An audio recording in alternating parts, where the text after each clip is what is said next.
Business ownership has never been hotter, but how do you do it? That's where I come in. Allow me to guide you on your journey. Welcome to Ion Franchise.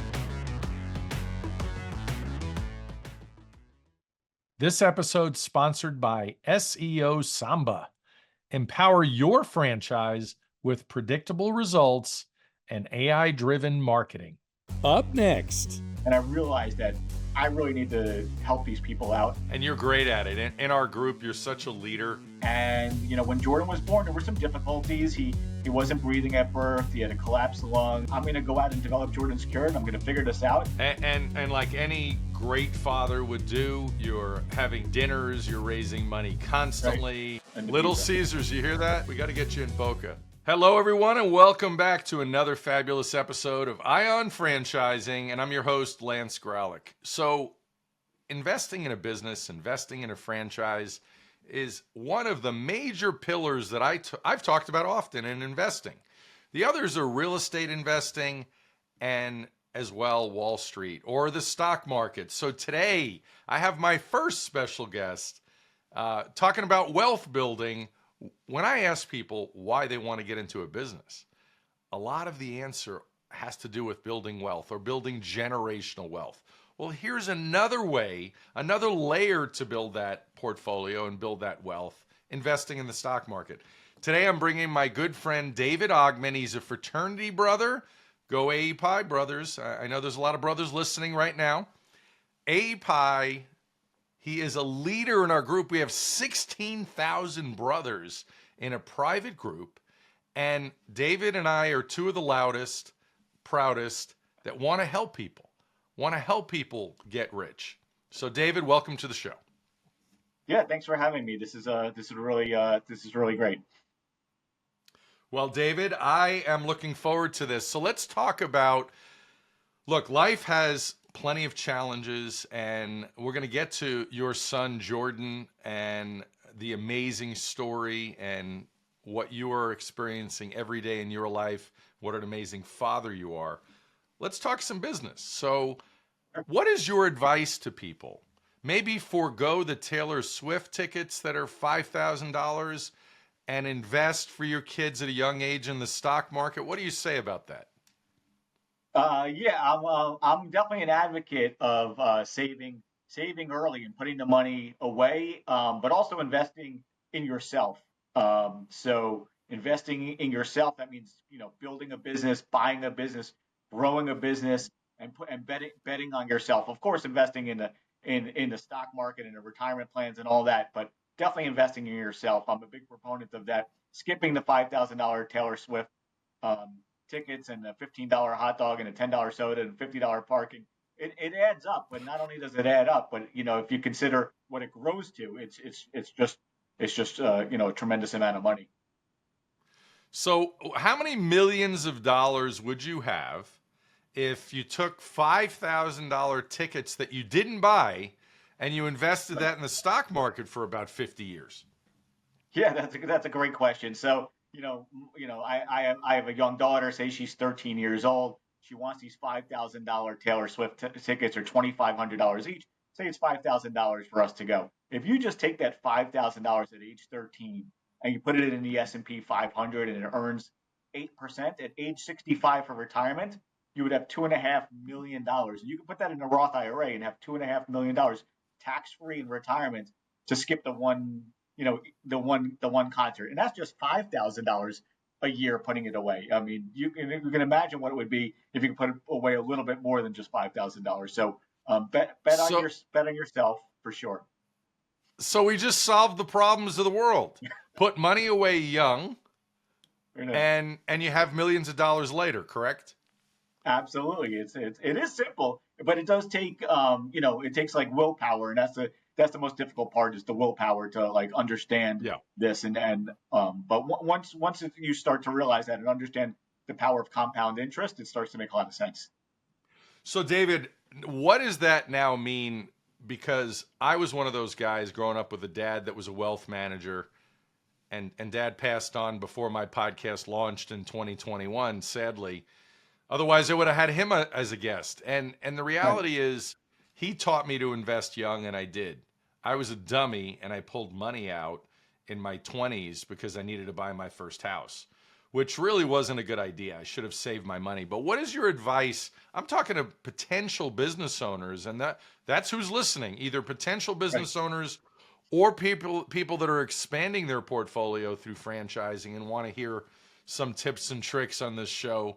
So what is your advice for people in their 20s and 30s and 40s? You can always invest in the stock market, correct?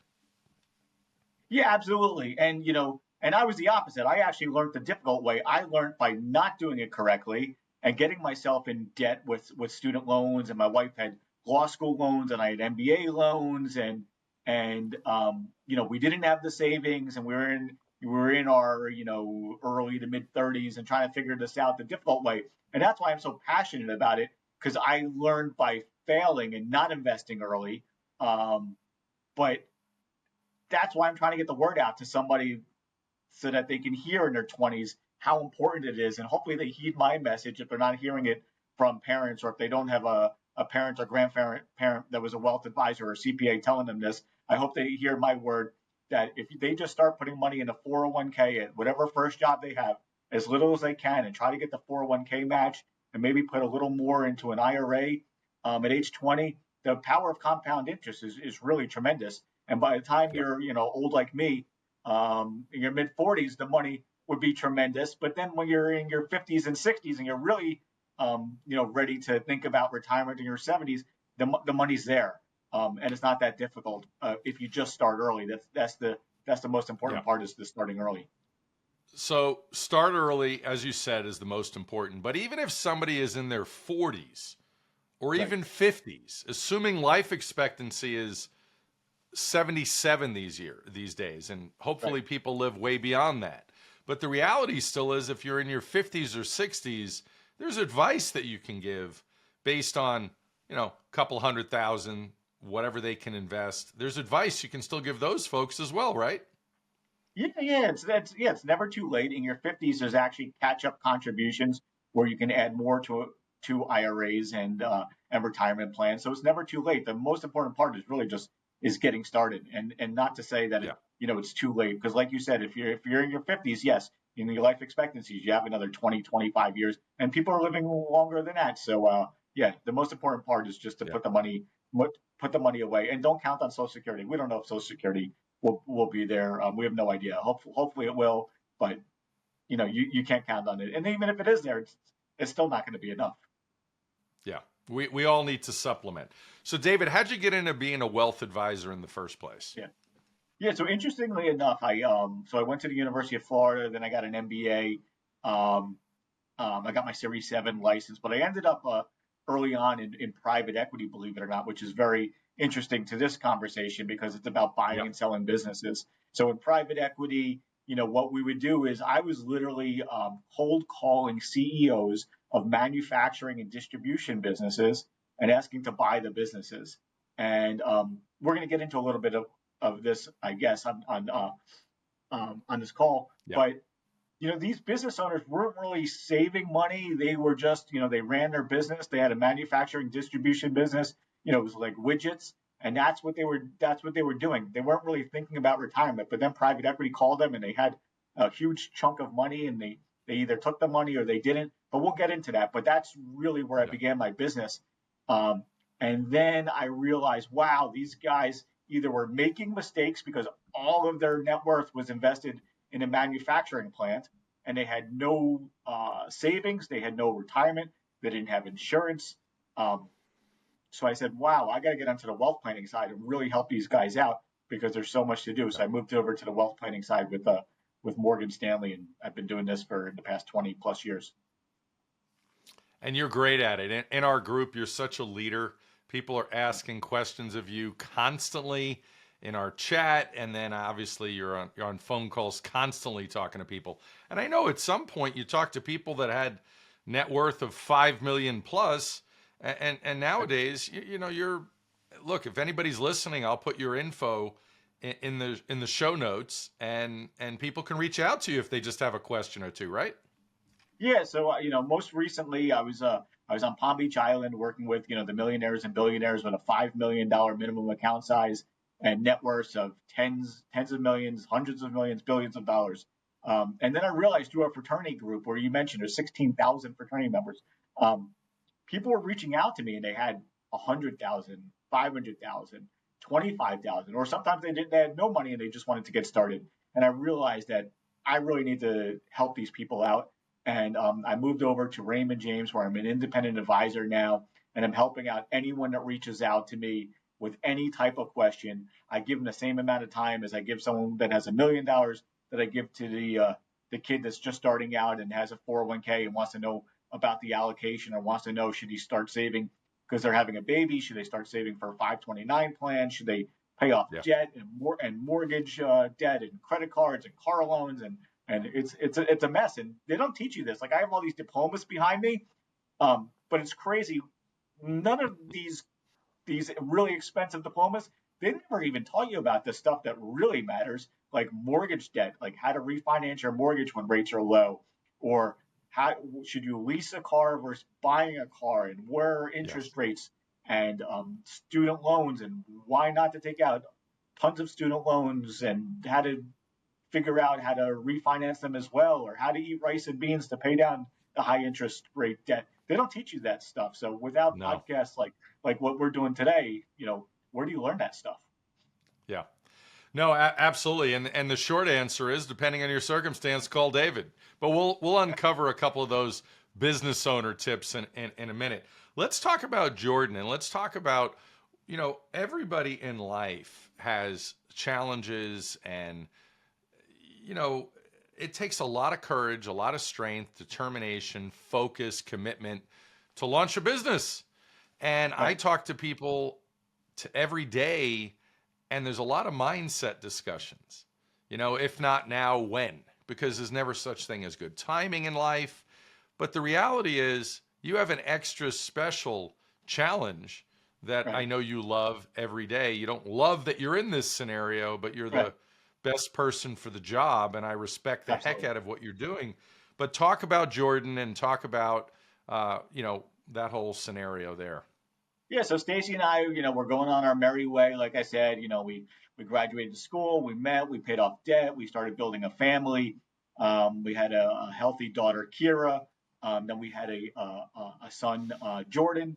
And when Jordan was born, there were some difficulties. He wasn't breathing at birth. He had a collapsed lung. They had to put him in the NICU and keep him in the ICU for a little bit until he was healthy. He comes out of the hospital. We go home. He stops breathing again. We rush him back to the hospital, call an ambulance in the middle of the night, rush him back to the hospital. They put tubes on him, get him breathing again, send us home again. They say everything's good. This happens. Kids get sick. Everything's fine. A year or two goes by, and we notice that Jordan just isn't progressing like our daughter had. Jordan's not, walking and talking at age 1, age 2, age 3. We're asking questions. Unfortunately, here in South Florida, there's a lot of kids that live in South Florida, but the medical experts they just really didn't know what was going on. And they said, Dave, maybe Jordan's just developing a little slowly. Give it time. And unfortunately, there was a real issue going on that we didn't get diagnosed for a couple of years. And tell me more about that. How did you finally get it diagnosed? Yes, finally, someone, thank God for Facebook and social media. As bad as social media is, and I understand that, our kids are on social media too much, and maybe that's not good. The benefit is that with social media, I was able to search and find a group of families with similar diagnosis, and they led me to get a whole exome sequencing testing done, where we realized that Jordan had a rare, fatal genetic brain disease called TECPR2, which not many people know about either. But we found a doctor up at Harvard that we rushed to meet, and he said, "Guys, I'm sorry. This is a fatal brain disease. There's no cure. There's no treatment. There's no hope. Just take Jordan home and love him, and we wish you the best." Wow. And what was that prognosis at that point? And what did that mean to you based on what this doctor said? Yeah. So what happened is, I picked up Jordan and I ran out of the hospital. I don't even think we paid the bill or stopped at the exit to sign out. I picked them up and I said, that's not going to be Jordan's destiny. I'm going to figure this out. And maybe I'm just too stupid because I'm a stockbroker. I'm not a scientist. I'm not a doctor. The classes that I hated the most in college was like, chemistry and biology and medicine and stuff like that. Yeah. So maybe that's to my advantage where I said, you know what, I'm going to go out and develop Jordan's cure and I'm going to figure this out. And I'm going to come back to this hospital one day and say, we're developing a cure and Jordan's going to survive and these other kids are going to survive. And it's going to help out, hopefully hundreds, thousands, tens of thousands of kids. And I've been on that journey, and that's what I'm doing with the Jordan Avi Ogman Foundation that I started. I'm raising money, and I have scientists, around the world that are working on this. And, I'm hopeful, and I'm not giving up that we're going to develop this cure. And like any great father would do, you're having dinners, you're raising money constantly. Right. I've donated, multiple times every year. And it's certainly my pleasure to do it because, man, I mean, I watch Jordan, and the beauty of social media is, although I haven't met Jordan yet, and I will, it's amazing to keep up with him on social media. You put him out there, and adorable kid, and you're a loving father and loving family, and that's amazing. So I'll make sure I have the link to donate in there as well. Great. And so tell me a little bit more about that journey today. You continue to raise money and see doctors and travel the country. Talk a little bit about that. Yeah, so 100% of all the donations go directly to research at both Harvard and the University of Texas Southwestern in Dallas. We also have other researchers that are doing small projects for us around the world, in Europe and Asia, South America. And I just fund doctors and I say, this is what we have going on. Can you look into a cure? And they're doing research and we're trying to figure this out. It's very difficult when you have small populations and the world doesn't really care about, pediatric genetic brain disease. They care about fat loss drugs, which is like the big thing right now, I guess it's like Eli Lilly and the Wegovy drugs and all that. And those are hundreds of $billion drugs in terms of revenue and millions of Americans using it. But when you have, like this small population, it gets overlooked because there's no real true money to be made with these big pharma. They're swinging for the fences. The world lives on Ozempic and Wegovy. Yeah, exactly. So well, we'll talk more at the wrap at the end. Let's get back to business advice. I wanted to give you that prime time platform in the podcast because I love what you're doing for your family. It's when you're dealt that hand, boy, you talk about leadership and amazing family story, David, for stepping up like that, obviously. Now, business ownership, when you were talking to these, and you were in private equity, and you're talking to these business owners that haven't planned, what is the advice, knowing what you know now, that you give to them? Yeah, no, so it was interesting, so I was in Miami and I'm cold calling businesses and like we literally call a guy that has a widget manufacturer in like Kansas or Iowa. And we would talk to him about his business and he built a tremendous business. And we'd fly out there, we'd meet the guy and he's in overalls and he drives a tractor. And, I'd ask him questions about, do you have an IRA? Do you have a 401k? Do you have a SEP IRA? Do you have life insurance? God forbid something happened to you. Who's going to provide for the family, or do you have buy-sell agreements, succession plans? And they had nothing like this. This guy in overalls is out there, and maybe he's a farmer, or maybe he's building, maybe it's a steel plant in Pittsburgh, and that's what he knows, and he's great at it. And no one could build a business like he did. With hundreds of employees, or some of them just had dozens of employees, and they're great at that and they know what they're doing, but they had no plans for succession or insurance or investments or retirement, and everything was in the business. So if something did happen to the business, or it got disrupted by a new technology, or it got disrupted by I don't know, COVID. like a storm or yeah. No, really, with COVID, yeah, businesses closed down, and then what? And then all your blood, sweat, and tears that you put into the business is gone, and you have nothing left. So that's what I was talking to these guys about during the private equity. Luckily, I came along with private equity with big bags of cash to offer them. But in the back of my mind, I was thinking I need to get into wealth planning and advise business owners and focus on business owners to talk to them about the holistic planning that they should be considering.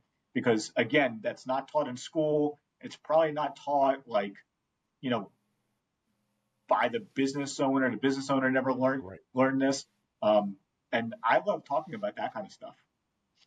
Yeah, and there's all kinds of other tips and tricks for when you do exit a business.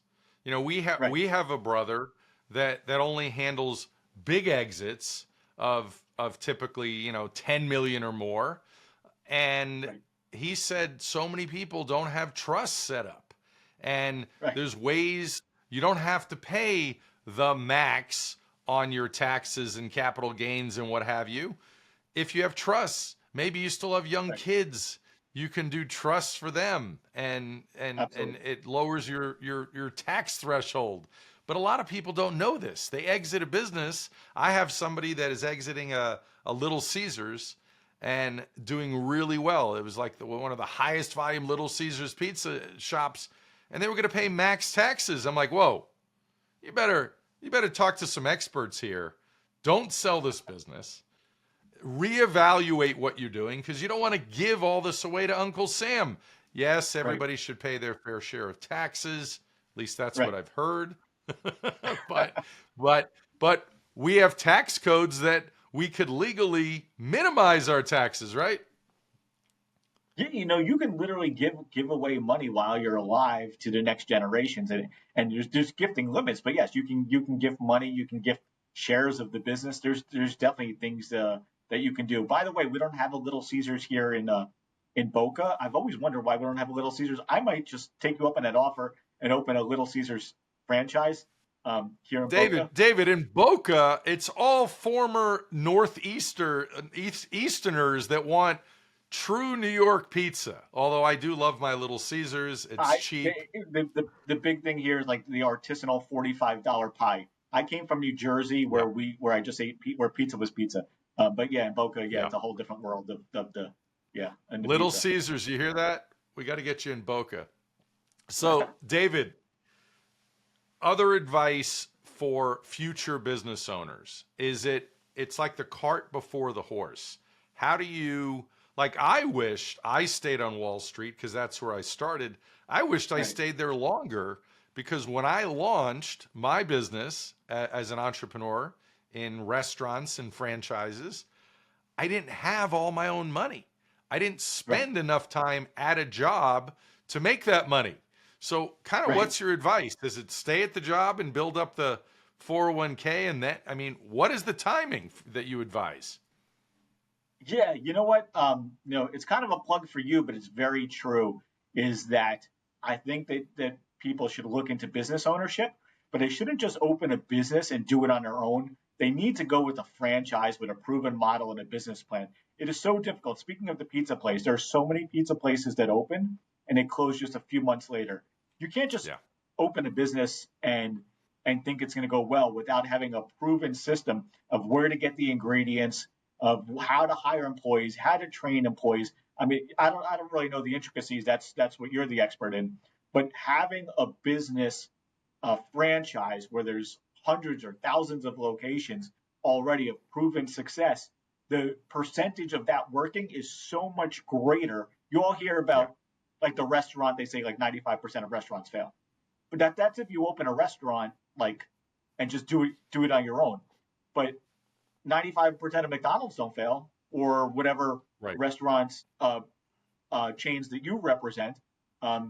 It's just that's the way to go. So I would say if you're thinking about opening a business, or so many people are mid-career, say they're in their 50s or 60s and are just burnt out of the corporate world, they're tired of going to the office and putting on a suit and tie and the gas to get there, and having a boss and everything like that. They should call you up and talk to you about the franchises. you and I spoke about franchises, and it's not just food. I mean, it's everything from home services, like different things that we pay people to do in our home. That seems so Painting, air recession. conditioning, plumbing, handyman. Right. Things that are like recession proof because, my AC broke. What am I going to do? We're all sitting in the house sweating. You have to get the AC done. And the same thing with the plumbing. You have a leak or something like that. You have to call. These are businesses that anyone could run, and it's proven and a proven model. It's the way to go. I tell people mid-career, maybe earlier in the career, you want to go work somewhere and get a job and get some experience. It gets old really quickly. You and I have both been on Wall Street. It sounds glamorous.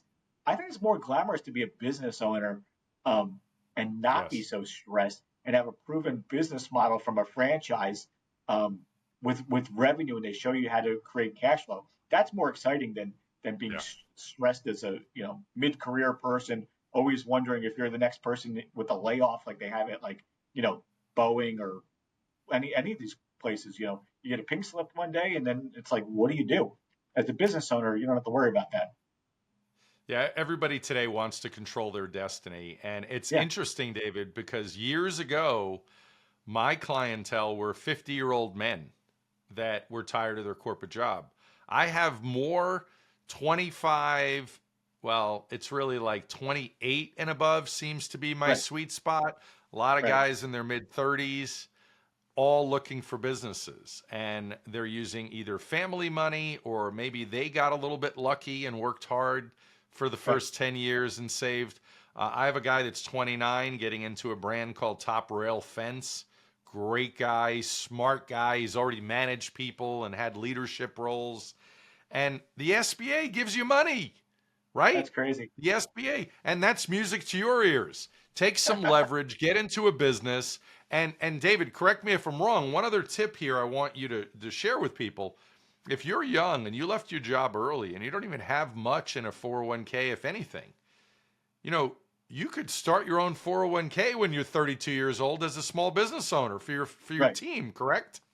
Yeah, absolutely. Or some type of IRA, some type of SEP IRA for sure, or a solo 401k or a 401k if you have, more than one employee. Absolutely. So you'll get the same benefits of saving for retirement. But like you said, you'll control your own destiny. And I do tell younger guys this that reach out to me that are, like you said, like in the 28 to 35 range where they were in corporate world a little bit, they got some management experience.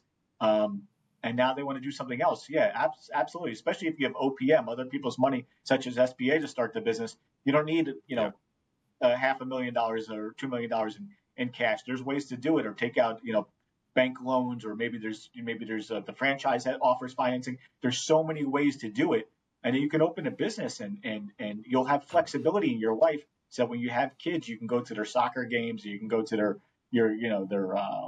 recitals and things like that. And you have flexibility in your life to travel and really enjoy life. David, this has been an amazing conversation. I love your knowledge. I love your passion. And the great news is, anybody listening that needs advice, David's going to give you advice. We'll make sure his contact info is there. David, final thoughts, tips, words of wisdom for those listening. Yeah, I think you mentioned, you did mention COVID. Post-COVID, the world is a lot different. It's not grinding that 9-to-5 job anymore. I mean, that is so 1980s or whatever, or 70s, where you woke up and you commuted for 2 hours and you worked that 9-to-5 job in a suit and tie, and you had a boss that yelled at you. Now you can call Lance and have access to franchises and be your own boss and in so many different diversified industries, and that's where the world is going. And I think that being a business owner is really the way to go, and bet on yourself is what I tell people, and I think you can offer them that opportunity. So, and like you said, if not now, when? Don't hesitate. Now's the time. Life is short. David Ogman, wealth advisor, Raymond James. Thank you for being here, and I look forward to seeing you soon. Yeah, this was fun. If you're ready to talk about franchise opportunities, hit the link below to schedule a call. My services are free, and don't forget to like, comment, and subscribe. Thanks for listening.